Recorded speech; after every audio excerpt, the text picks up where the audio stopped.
Hello friends, now we will see solution of quadratic equations. Means what?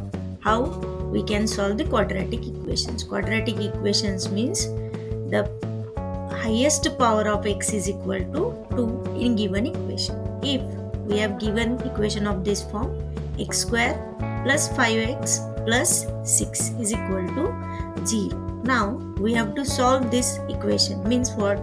We have to find the values of x. So now we have to factorize this term into two parts, okay, such that their addition or subtraction will be plus 5 and their multiplication will be plus 6. Okay, so now we'll take this last term, that is plus 6.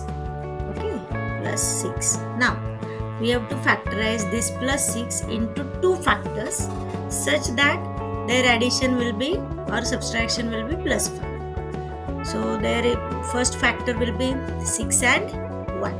Okay, but 6 plus 1 will be 7. So it will not fit here. Okay, then 6 minus 1 will be plus 5, but 6 into minus 1 will be minus 6. So this term is not proper. Okay, so we'll cancel this term. Then next, second term will be 3 and 2. 3 and 2.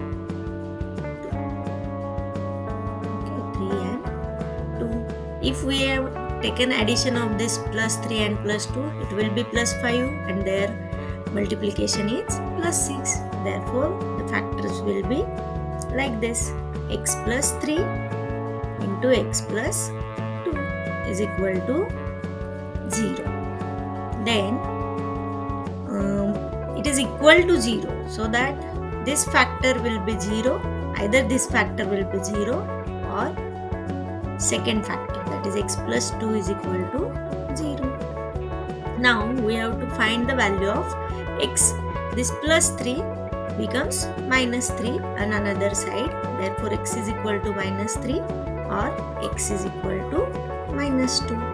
These are the values of x. This is called solution of quadratic equation.